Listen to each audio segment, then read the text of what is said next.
हे आहे DS news network. आपण पाहत आहात आपली बातमी आपला आवाज. नमस्कार, मी दिनकर शिंदे. आपण पाहत आहे DS न्यूज. तुमचं मत माझं मत मध्ये आपलं स्वागत. मित्रांनो, आज एक महत्वाचा मुद्दा मी आपल्या समोर घेऊन आलोय. आणि मित्रांनो, हा विषय वैचारिक आहे. तुम्हाला विचार करावा लागणार आहे, कारण अनेक प्रश्न यातून निर्माण होणार आहेत. कारण मुळात आपला विषयच आपण असा निवडलाय की मराठा समाजावर लाठीचार्ज केलाय, गोळीबार केलाय, यातून काय परिणाम होतील याची जाणीव गृहमंत्री असलेल्या आणि उपमुख्यमंत्री असलेल्या देवेंद्र फडणवीस यांना नसेल काय? निश्चितपणे गंभीर प्रश्न आहे. कारण देवेंद्र फडणवीस यांना भारतीय जनता पार्टी चाणक्य म्हणते. चाणक्य या अर्थानं की शह आणि कटशह देणं किंवा कूटनीती वापरणं, यामध्ये देवेंद्र फडणवीस यांचा हात कोणीही महाराष्ट्रात किंवा देशात धरू शकत नाही, असं भारतीय जनता पार्टीच्या महाराष्ट्रातल्या कार्यकर्त्यांचं आणि नेत्याचं मत आहे. मग मराठा समाजाचा एक नेता, ज्याला संपूर्ण समाज मानतो, तो मराठा आरक्षणाच्या मागणीसाठी उपोषणाला बसतो. त्याच्यासोबत हजारो लोक त्या ठिकाणी पाठिंबा देण्यासाठी उपस्थित राहतात. अनेक गावं त्या ठिकाणी कडकडीत बंद ठेवल्या जातात. अशा परिस्थितीमध्ये त्या नेत्यावर जर पोलिसांनी लाठीचार्ज केला किंवा त्या गावात गोळीबार झाला किंवा अश्रुधुराचे नळकांडे फोडले गेले तर त्याचे काय परिणाम होऊ शकतात, काय पडसाद उमटू शकतात, याची जाणीव गृहमंत्री असलेल्या आणि भारतीय जनता पार्टीचे चाणक्य म्हणून घेणाऱ्या देवेंद्र फडणवीस यांना नसेल काय, हा गंभीर प्रश्न या ठिकाणी उपस्थित राहतोय. मित्रांनो, यातून एक गोष्ट लक्षात येते. ज्यावेळेस आपण राजकीय विश्लेषकांची चर्चा केली, काही राजकीय मंडळींची आपण चर्चा केली, त्यावेळेस एक विषय गंभीरपूर्वक या ठिकाणी लक्षात आलेला आहे. तो विषय मी तुमच्या समोर मांडण्याचा प्रयत्न करतोय. मित्रांनो, मला माहिती आहे की तुम्ही जाणकार आहात, अभ्यासू आहेत, तुम्ही हा विषय नक्की समजून घ्या. एक घटना अशी झाली आहे की भारतीय जनता पार्टी जेव्हापासून सत्तेत आली आहे, मग ती देशात आली असेल किंवा महाराष्ट्रात आली असेल, त्यांनी एका विशिष्ट वर्गाचं, विशिष्ट समाजाचं, विशिष्ट धर्माचं राजकारण करायला सुरुवात केलेली आहे. आणि याच गोष्टीमुळं अनेक समाज, अनेक जाती या भारतीय जनता पार्टीपासून दुरावल्यात, हे महाराष्ट्रातलं चित्र आपल्याला पाहायला मिळतंय. आणि म्हणूनच की काय, की भारतीय जनता पार्टीला कुठल्याही निवडणुकीमध्ये यश संपादन करायचं असेल किंवा विजयी व्हायचं असेल तर त्यांना मराठा समाजाच्या मतदानाची खूप आवश्यकता आहे. त्यासोबत मुस्लिम समाजाच्या मतदानाची गरज आहे. त्यासोबत अल्पसंख्याक समाजाची सुद्धा मतांची गरज आहे. आता विषय असा झालेला आहे की देवेंद्र फडणवीस आणि भारतीय जनता पार्टी यांनी हिंदुत्वाची भूमिका घेतली आणि अनेक वेळा भारतीय जनता पार्टीच्या कार्यकर्त्यांनी मुस्लिम आणि मुस्लिम समाजाच्या विरोधात अनेक विषय त्या ठिकाणी मांडले आणि मुस्लिम नेत्याला आणि मुस्लिम समाजाला टार्गेट करण्याचा प्रयत्न त्या ठिकाणी केला. मित्रांनो, या ठिकाणी कुठलाही विषय मी वेगळा हाताळत नाही. जो महाराष्ट्रामध्ये घडामोडी घडल्या त्याविषयी आपण बोलतोय. आणि विशेषतः एखादी घटना घडल्यानंतर ती माणसांचा वाद असेल किंवा दोन कुटुंबाचा वाद असेल, यावेळेस मात्र भाजपचे नेते बोलताना धर्मावर विषय काढून त्या दोन कुटुंबामध्ये, दोन माणसांमध्ये वाद झाला असं चव्हाट्यावर आणण्याचा प्रयत्न करतात. याचे तुम्ही आम्ही सर्वजण साक्षीदार आहेत. आणि म्हणून झालंय काय की मराठा समाज आणि इतर मागासवर्गीय समाज हा आपल्या सोबत आणायचा असेल तर नेमकं करायचं काय? आणि म्हणून भारतीय जनता पार्टीनं एक चाल खेळली आणि ती म्हणजे देवेंद्र फडणवीस यांच्या माध्यमातून एकनाथराव शिंदे हा उद्धव ठाकरे यांच्या सोबतचा गट फोडला आणि आपल्या सोबत सत्तेत घेतला. मित्रांनो, यामध्ये भारतीय जनता पार्टीचं एक लक्ष होतं की एकनाथराव शिंदे यांची शिवसेना म्हणजेच उद्धव ठाकरे यांची शिवसेना ही महाराष्ट्रातल्या ग्रामीण भागामध्ये, गाव, वाडी, वस्ती, तांड्यावर काम करणाऱ्या पक्ष म्हणून ओळखला जातो. प्रत्येक ग्रामीण भागातला माणूस या शिवसेनेमध्ये काम करतो आणि विशेषतः मराठा समाज, शेतकरी कुटुंब हे शिवसैनिक म्हणून मोठ्या प्रमाणात आहेत. हे सरळश्रुत आहे, सगळ्यांना माहिती आहे. आणि म्हणून एकनाथराव शिंदे यांचा गट जर आपल्या सोबत घेतला तर एक मराठा लीडर्स भारतीय जनता पार्टी सोबत येईल आणि त्यासोबत शिवसेनेसोबत असलेला मराठा समाज हा सुद्धा भाजपच्या सोबत एकनाथ शिंदे यांच्या माध्यमातून जुळेल, असं एक समीकरण भाजपनं मागच्या काळामध्ये त्या ठिकाणी आखलं होतं. मित्रांनो, झालं असं की एकनाथराव शिंदे आणि त्यांचा गट भारतीय जनता पार्टी सोबत गेला, परंतु पुन्हा एक या ठिकाणी कूटनीती वापरण्यात आली की देवेंद्र फडणवीस यांना मुख्यमंत्री करण्यापेक्षा एकनाथराव शिंदे यांनाच मुख्यमंत्री करू, म्हणजे संदेश असा जाईल की आम्ही शिवसेना जरी फोडली असली तरी आम्ही त्याच नेत्याला मुख्यमंत्री केलं, आम्ही मुख्यमंत्री झालो नाही. आणि दुसरा भाग असा की मराठा समाजाचे असलेले एकनाथराव शिंदे यांना आम्ही मुख्यमंत्री केलं, म्हणजे मराठा समाजाला संधी देण्याचं काम हे भाजपनं केलं, हा मराठा समाजामध्ये संदेश जाईल. झालंही तसंच. परंतु मित्रांनो, असं होऊन सुद्धा एकनाथराव शिंदे यांच्यासोबत शिवसैनिक जाण्याऐवजी तो उद्धव ठाकरे यांच्या सोबतच मोठ्या प्रमाणात गेला. म्हणजे त्याचा अर्थ असा की जी भारतीय जनता पार्टीने रणनीती आखली होती तिला कुठेतरी गालबोट लागलं, धक्का पोचला आणि ज्या अपेक्षा केल्या होत्या त्या अपेक्षा भंग झाल्या. जो गट आणि समाज एकनाथराव शिंदे यांच्या सोबत यायला पाहिजे होता तो अपेक्षेप्रमाणे आला नाही, तो उद्धव ठाकरे यांच्या सोबत गेला. आणि विशेष म्हणजे अल्पसंख्याक आणि इतर समाज सुद्धा हा उद्धव ठाकरे यांच्या शिवसेनेसोबतच जाताना आपल्याला पाहायला मिळतोय. मग वंचित बहुजन आघाडी असेल किंवा संभाजी ब्रिगेड असेल किंवा शिवसैनिक जुने असतील ते असतील, हा पूर्ण समाज उद्धव ठाकरेंसोबत गेला. मग आता भारतीय जनता पार्टीच्या आणखी एक लक्षात आलं की आपल्याला पाहिजे ते यश मिळालं नाही, म्हणून दुसरा एक प्रयत्न झाला आणि तो म्हणजे राष्ट्रवादी काँग्रेस शरद पवारांची, ज्या राष्ट्रवादी काँग्रेसला मराठ्यांचा पक्ष म्हणून भारतीय जनता पार्टी सातत्यानं हिणवत होती. मग त्यांच्या लक्षात आलं की जर आपण राष्ट्रवादी काँग्रेसच आपल्यासोबत घेतली तर महाराष्ट्रातला मराठा समाज ज्या पक्षाला नेत्याला मानतो तो आपल्यासोबत जुळेल, म्हणजेच विधानसभा आणि लोकसभेच्या निवडणुकीला आपल्याला फायदा होईल. प्रयत्न केला, शरद पवार यांची राष्ट्रवादी उभी फुटली. अजित पवार आणि त्यांच्यासोबतचे नेते हे भारतीय जनता पार्टीनं आपल्यासोबत घेतले. वास्तविक पाहता गरज नव्हती, कारण सरकार स्थिर होतं, तरी सुद्धा घेतले आणि पुन्हा एकदा अजित पवार यांना उपमुख्यमंत्रीपद दिलं. म्हणजेच भारतीय जनता पार्टीने या ठिकाणी दाखवून दिलं की आम्ही दोन पक्ष फोडले, पण त्यातल्या दोन्ही नेत्याला आम्ही मुख्यमंत्री आणि उपमुख्यमंत्री पदाची संधी दिली आणि विशेष म्हणजे दोन्हीही मराठा समाजाचेच आहेत.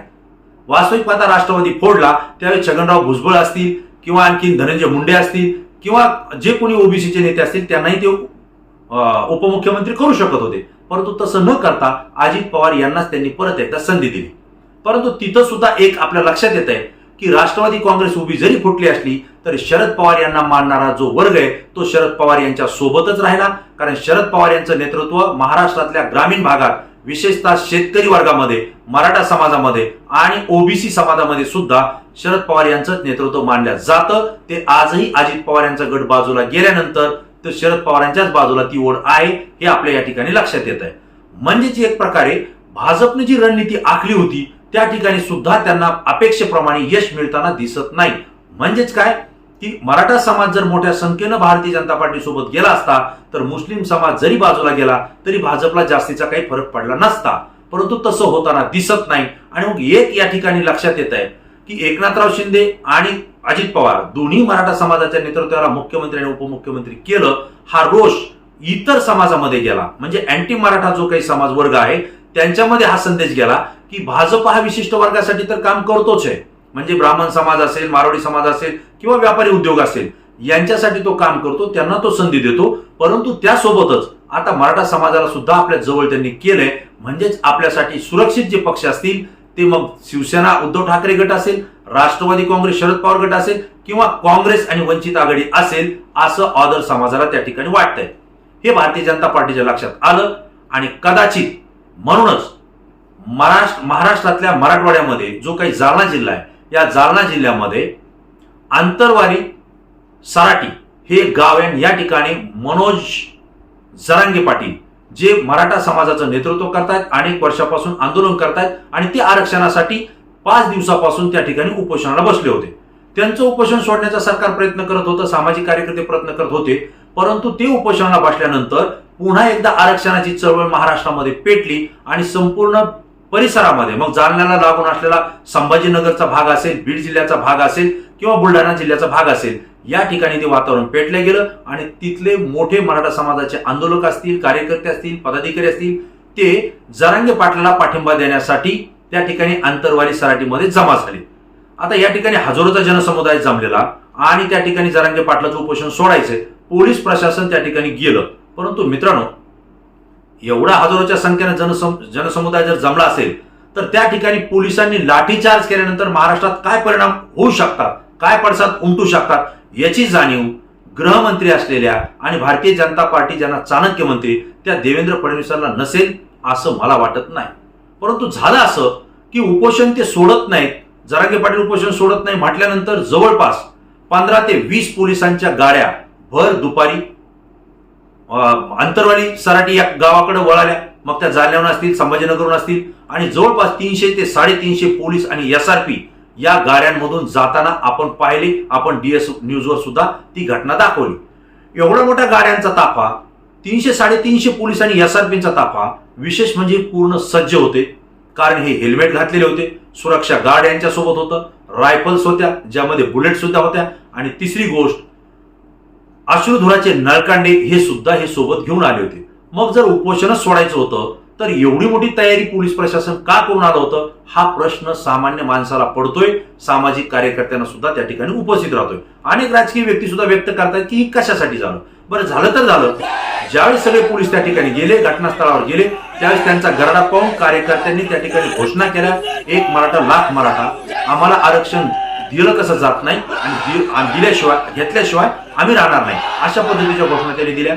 आणि ज्यावेळेस पोलिसांचा मोठा फौजफाटा रायफलसह सुरक्षा गार्डसह त्या ठिकाणी आलेला दिसला, त्यावेळेस मात्र कार्यकर्त्यांच्या लक्षात आलं, मराठा समाज बांधवांच्या लक्षात आलं इथं काहीतरी घटना घडणार आहे. आणि मग ते एकवटले, एका जागेवर आले आणि याच वेळी पोलिसांची त्यांची शाब्दिक चकमक त्या ठिकाणी सुरुवात झाली.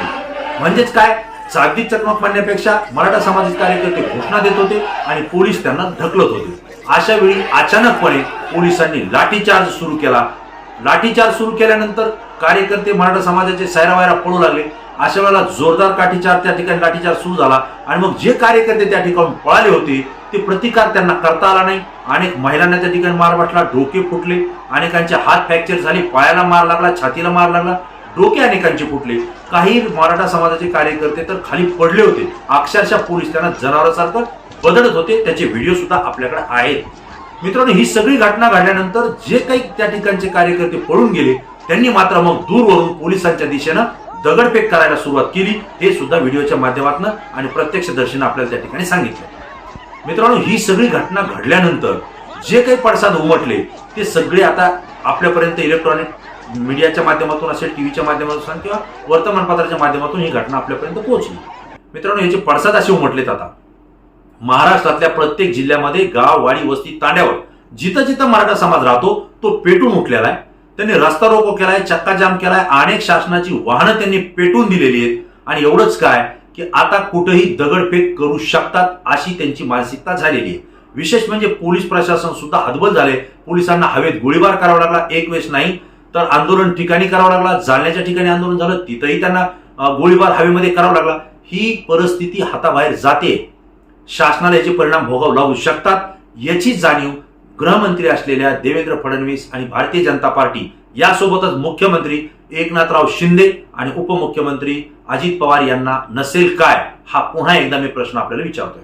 आणि जर मराठा समाजावर अशा पद्धतीनं लाठीचार्ज केला असेल तर याचा परिणाम महाराष्ट्रात भोगावा लागेल. महाराष्ट्राचे पडसाद उमटतायत, ही त्याची परिणती आपल्याला पाहायला मिळते.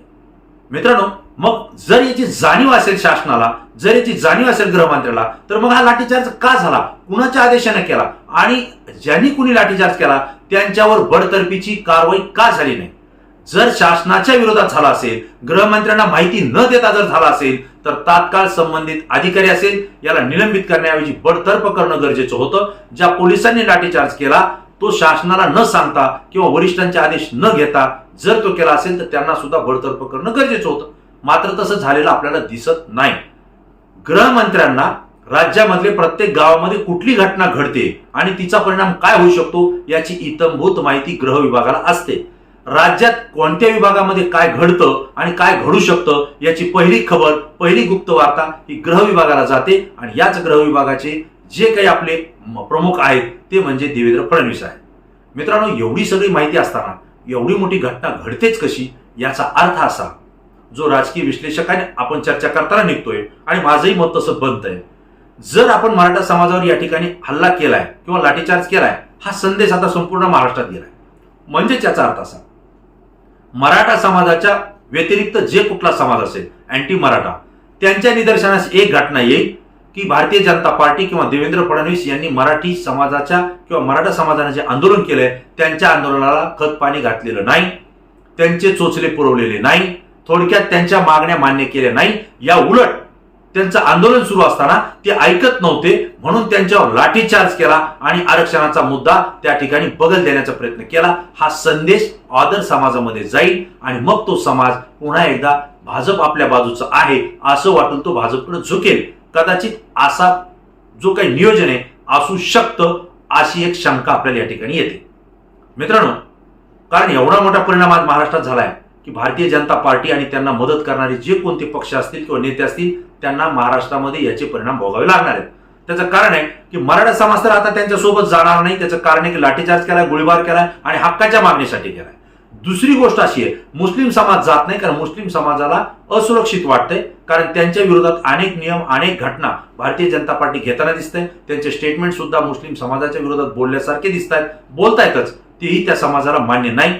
आणि तिसरा भाग जो अल्पसंख्याक समाज आहे, कमी संख्येने समाज आहे, त्यांना सुद्धा भाजपच्या राज्यामध्ये सुरक्षित वाटत नाही. कारण मणिपूर या ठिकाणी जी घटना घडली, जाळपोळ झाली आणि जे काही त्या ठिकाणचं घडलं याचे पडसाद संपूर्ण महाराष्ट्रासह देशामध्ये आहेत. या ठिकाणी आपल्या एक गोष्ट लक्षात येते की भारतीय जनता पार्टीनं कळत न कळतपणे स्वतःच्या पायावर धोंडा पाडून घेतलाय, अशी आजची परिस्थिती आहे.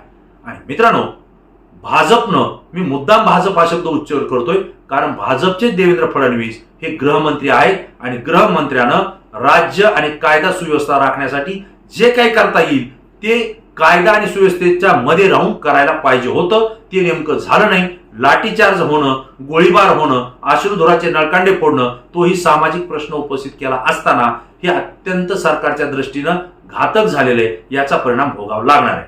मित्रांनो, महत्वाचा विषय असा आहे की जर आता भारतीय जनता पार्टीला किमान मराठा समाज असेल किंवा त्यांच्यासोबत राहणारे जे कुठला समाज असेल, कारण मुस्लिम समाज सुद्धा मराठा समाजाच्या मदतीला धावला हे आपण आता पाहिले, परंतु असं जर असेल तर त्यांना पुन्हा एकदा हा समाज आपल्याकडे खेचण्यासाठी, आता तो खेचू तर शकत नाही, परंतु किमान त्यांचा रोष कमी करण्यासाठी आता मराठा समाजाच्या आरक्षणाचा जो मुद्दा आहे तो तात्काळ मार्गी लावणं अत्यंत गरजेचं झालेलं आहे. आज भाजपचं सरकार केंद्रामध्ये, भाजपचं सरकार राज्यामध्ये आणि मग दोन्ही ठिकाणी सरकार असताना समाजाला आरक्षण देण्याचा मुद्दा आणि विषय हा त्यांच्याच आधिपत्याखाली येतो, जो केंद्र सरकार त्या ठिकाणी अध्यादेश काढू शकतो आणि त्यालाच पुन्हा राज्य सरकार सुद्धा या ठिकाणी एक GR काढून तो आरक्षणाचा मुद्दा या ठिकाणी निकाली काढू शकतो. जर हे काढलं, जर मराठा समाजाला आरक्षण जाहीर केलं तर किंबहुना जो भाजपाविषयी रोष आहे जनतेच्या मनामध्ये तो काही अंशी का होईना कमी व्हायला मदत होईल.